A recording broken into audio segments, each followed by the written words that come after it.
Senior నాయకులు division అధికారులు వేదిక మీదకి ఆహ్వానిస్తున్నాం. జిల్లా మహిళా sub committee convener Ganta Sushila గారు వేదిక మీదకి ఆహ్వానిస్తున్నాం. జిల్లా కార్యదర్శి విజయ మేడం గారు, రాష్ట్ర కార్యవర్గ సభ్యులు శ్రీ కస్తూరి మేడం గారు, రాష్ట్ర కౌన్సిల్ సభ్యులు ఆదినాథ మేడం గారిని కూడా వేదిక మీదకి ఆహ్వానిస్తున్నాం. ఎందుకంటే స్కూల్లో నేను పనిచేసినప్పుడు కూడా ఏ స్కూల్కి వెళ్ళినా పిల్లలు అడుగుతుండేదా, మీ నాన్న ఏం చేస్తారు, మీ అమ్మ ఏం చేస్తుంది అని అడిగితే మా నాన్న ఉద్యోగం చేస్తారు, పని చేస్తారు, లా పనికి వెళ్తుంది, ఈ పనికి వెళ్తున్నారు అని చెప్తారు పిల్లలు. మీ అమ్మ ఏం చేస్తుంది, మా అమ్మ గిన్నెలు తోలుతుంది, అట్లు బట్టలు తింటుంది, వంట చేస్తుంది, ఇల్లు ఉడుస్తుంది, ఇవన్నీ చెప్తారు. అంటే ఆ భావన ఎక్కడి నుంచి వస్తుంది అంటే చిన్నతనం నుంచే వస్తుంది.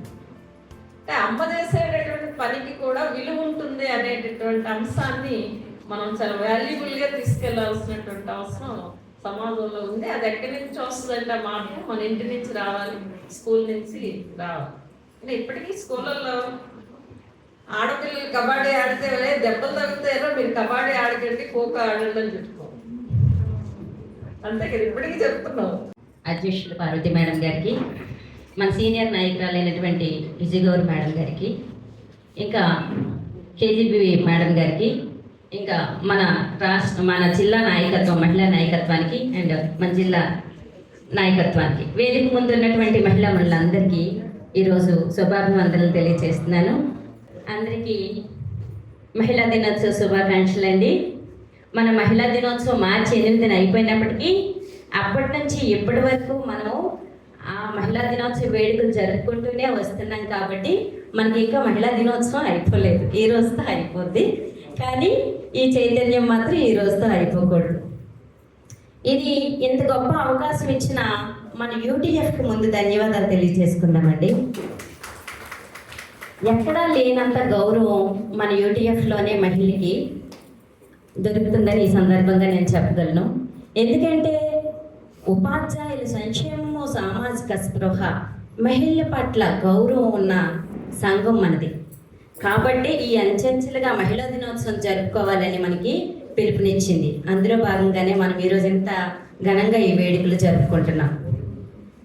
మహిళ అనేది అసలు సమాజానికి ముఖ్య పాత్ర వహిస్తుందని చెప్పుకోవడంలోని అసలు అతిశయోక్తే లేదు. ఎందుకంటే మహిళ ఉంటేనే సృష్టికే మూలం మహిళ. అలాంటి మహిళ మన స్థానాన్ని మనము నిలదొక్కుకోవాలి, మన ఉనికిని మనమే కాపాడుకోవాలి. మనం ఎంత బాధ్యతలు నిర్వర్తిస్తున్నామో అంత హక్కుల సాధనకు కూడా మనం కృషి చేయాలి.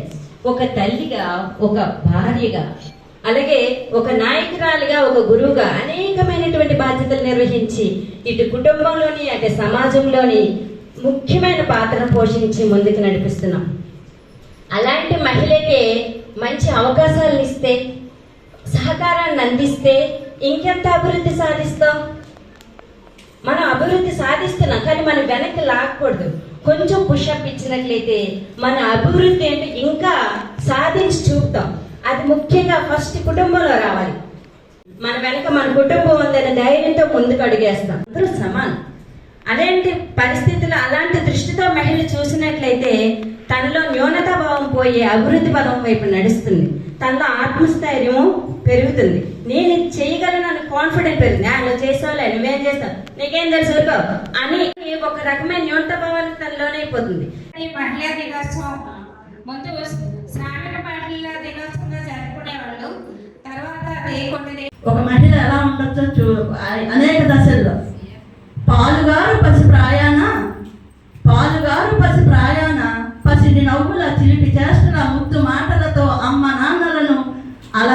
వెరిపోని ఈ మహిళామణి. విద్యాభ్యాస సమయాన ఆటపాటల చదువు సంఖ్యల తోటి వారితో పోటీపడి సాటిలేని మేటిగా రాణించిన విద్యాగ్రణి ఈ తరుణీమణి. యవ్వన ప్రాదుర్భావ సమయాన సోగ కన్నుల కొంటె నవ్వుల వాలు దండ మెరుపు సొగసులతో చోపరులను ఆకట్టుకున్న పంచ కళ్యాణి ఈ నారీమణి. గృహస్థ జీవితాన పుట్టినింటికి మెట్టినింటికి పేరు తేవగా అతిథి అభ్యాగతుల సేవ చేయగా అత్తమామలు సంతసించగా భర్త అడుగుజాడల్లో నడిచిన సాధ్వీమణి ఈ వనితామణి. వృత్తి నిర్వహణ సమయాన అంకిత భావం చిత్తశుద్ధి ఆయుధాలుగా పట్టుదల క్రమశిక్షణ పనిముట్లుగా సమయస్ఫూర్తి సాంకేతిక విజ్ఞానాలతో వృత్తి నిర్వహణలో బేషుగా రాణించిన ఉద్యోగిని ఈ నవలామణి. ఇలా తల్లిగా, చెల్లిగా, కూతురిగా, కోడలిగా సూక్ష్మ రూపం ధరిస్తోంది, మమతల తీరంలో వాలలాడిస్తోంది. అదే సమయంలో డాక్టరుగా, యాక్టరుగా, టీచరుగా, కలెక్టరుగా విశ్వరూపము ధరిస్తోంది, అభివృద్ధి పదంలో నడిపిస్తోంది. Thank you. నొప్పులు రాని ఆడవాళ్ళని చూపించండి.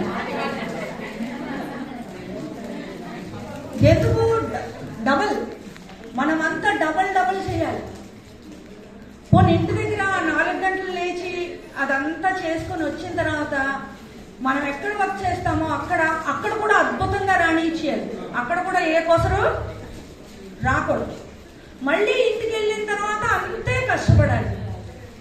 ఆ టీకిని మన మొహమే చూస్తుంది, వెయిటింగ్ నీ కోసం, ఇంటిల్లో మాదికి టీ పెట్టివ్వు, నువ్వు కూడా వీలైతే తాగు, లేకపోతే ఈ జాబరాలో సగం తాగి సగం షింగ్లో పడే చల్లగైపోతాప్పుడే.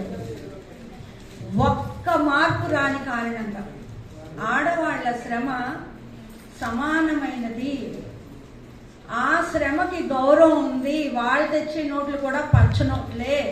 దాంతో ఇంట్లో సరుకులు కొనొచ్చు, ఫ్రిడ్జ్ కొనొచ్చు, ఏసీ కొనొచ్చు, చీర కొనుక్కోవచ్చు, ఇల్లు కొనుక్కోవచ్చు, పొలం కొనుక్కోవచ్చు. ఆ డబ్బులు ఈక్వలే.